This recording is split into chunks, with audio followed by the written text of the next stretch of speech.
Le développement durable pour l'UM6P fait partie de son ADN. Depuis la création de l'université et son inauguration en 2017, l'UM6P a été conçu comme une ville verte qui prend en considération le développement durable comme acteur majeur, que ce soit dans la consommation électrique, que ce soit dans le recyclage des eaux usées ou dans le recyclage des déchets. Et c'est quelque chose que nous essayons depuis le démarrage d'inculquer à nos étudiants pour en faire des ambassadeurs, mais aussi pour en faire des acteurs ou des agents de ce développement durable dans la communauté de l'université et au-delà. Aujourd'hui, notre campus est certifié, plusieurs bâtiments sont certifiés. Nous avons eu aussi une reconnaissance internationale qui est STARS, qui confirme que notre volonté n'est pas juste une intention, mais c'est quelque chose qui se articule dans la réalité et grâce à cela, nous confirmons notre volonté qui a été annoncée dès le démarrage de cette université de faire du développement durable un élément clé dans le développement de notre université. Si on rajoute à cela les innovations liées à l'intelligence artificielle, on y voit principalement une opportunité plutôt qu'une menace. On y voit un levier technologique qui va nous permettre de accentuer ou accélérer plutôt le développement de nos actions en matière de développement durable, que ce soit en matière de captation de la data, traitement de la data et aussi analyse de la donnée qui nous permet de mieux utiliser les ressources énergétiques dans notre région. On se retrouve dans une région qui est semi-aride et chaque goutte d'eau compte, chaque rayon de soleil compte et donc notre ambition c'est de pouvoir faire levier sur tous ces éléments pour confirmer notre volonté d'être un campus durable dans une ville durable. Aujourd'hui, au sein de l'Université Mohamed VI Polytechnique, nous organisons la semaine de la durabilité. La durabilité, c'est quelque chose qui est inscrit dans l'ADN de l'université depuis sa création.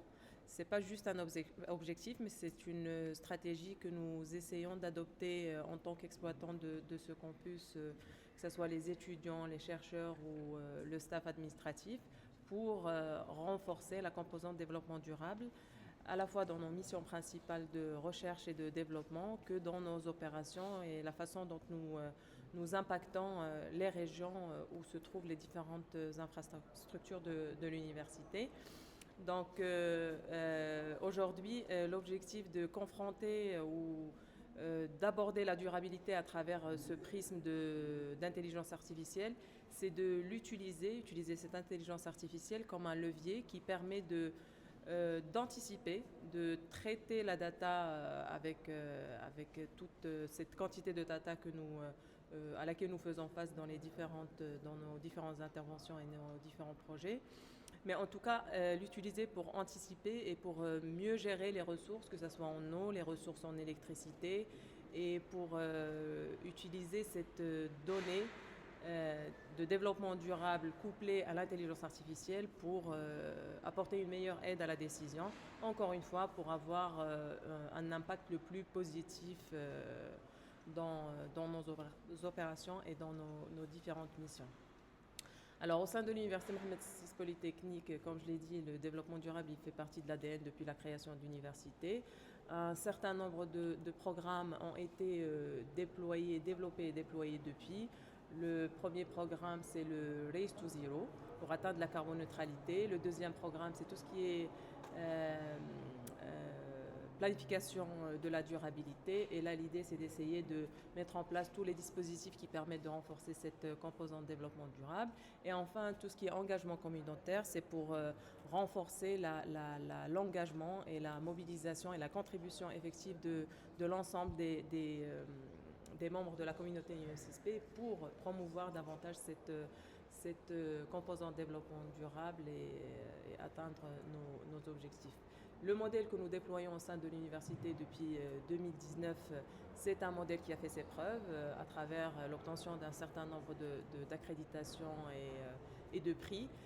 À mon avis, c'est un modèle qui peut être inspirant, qui peut être adopté par les autres universités. Si nous l'avons adopté aujourd'hui, c'est qu'il peut être également adopté par les autres universités, qu'elles soient marocaines, africaines ou ailleurs dans le monde, puisqu'il couvre toutes les composantes d'une université.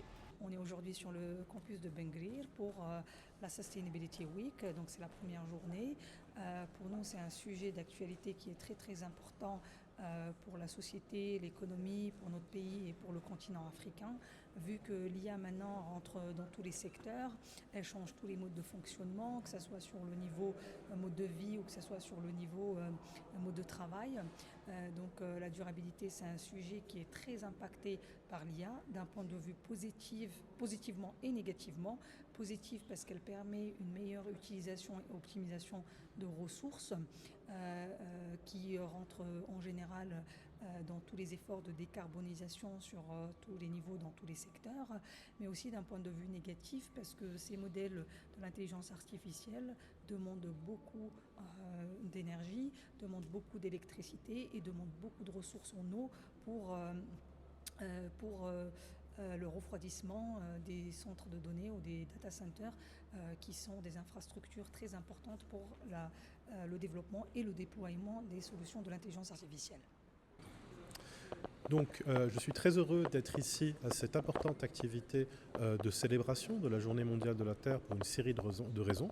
Premièrement, parce que Son Altesse Royale, la princesse Al Hasna, qui est présidente de la Fondation Mohammed VI pour la protection de l'environnement, a joué un rôle fondamental dans le scaling up, la mise en échelle et l'intégration de cette Journée mondiale de la Terre au Maroc.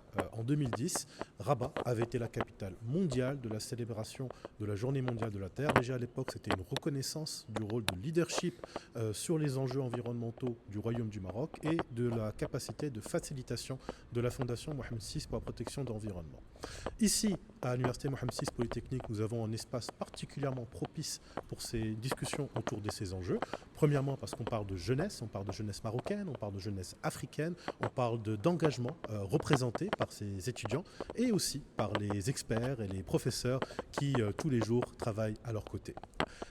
En ce qui a trait au volet africain, encore une fois, c'est un élément fondamental de collaboration, de co-construction entre le Maroc et ses sœurs et frères à travers le continent. Nous sommes heureux de collaborer en tant que Centre international Hassan II de formation à l'environnement, qui est le bras académique de la Fondation Mohammed VI pour la protection de l'environnement, sur un ensemble d'initiatives qui ont un impact positif pour l'environnement au niveau africain avec l'UM6P et d'autres partenaires. À titre d'exemple, la plateforme de la jeunesse africaine pour le climat qui notamment incube tous les ans 10 porteurs de projets jeunes africains sur les enjeux liés au changement climatique, mais également le réseau des universités vertes et de la jeunesse en Afrique, dont l'UM6P d'ailleurs fait partie. Le secrétariat est assuré au niveau du Centre international Hassan II de formation à l'environnement, en partenariat avec le Programme des Nations Unies pour l'environnement, qui travaille à intégrer davantage tout ce qui est lié à la durabilité dans les curricula, dans les campus universitaires africains, ainsi que les fédérer et les mettre en réseau. Salam alaikum, je suis Yazid Sitli, fondateur de l'entreprise Sitli Circular Water.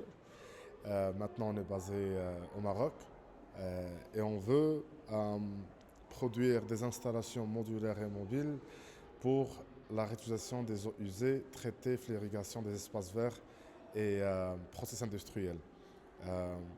جو بونس الا كنتي شفتي شحال ديال المشاكل واقعين على الماء في the last years apparently غادي تعرف بلي على انه المغرب راه من الناس اللي مهدين بزاف بالواتر سكارسيتي وبزاف ديال المشاكل اللي عندهم علاقه مع الماء.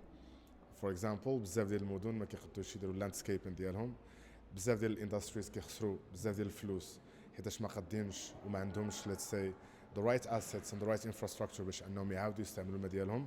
And this is basically where we come and this is the solution that we bring on the table. هي واحد لا solution ديال mobile means that it can always be let's say mobile inside your structure and inside your let's say a city or industry or farm for example. And modular means إلا تعقدات regulation اللي تعقدوا laws يعني you can basically comply with the laws immediately. ماشي بحال the legacy system ديال water treatment but something that is really let's say adaptive and عنده واحد القابلية انه يتأقلم مزيان مع laws and regulations وديما تكون نتايا compliant environmental discharge regulations.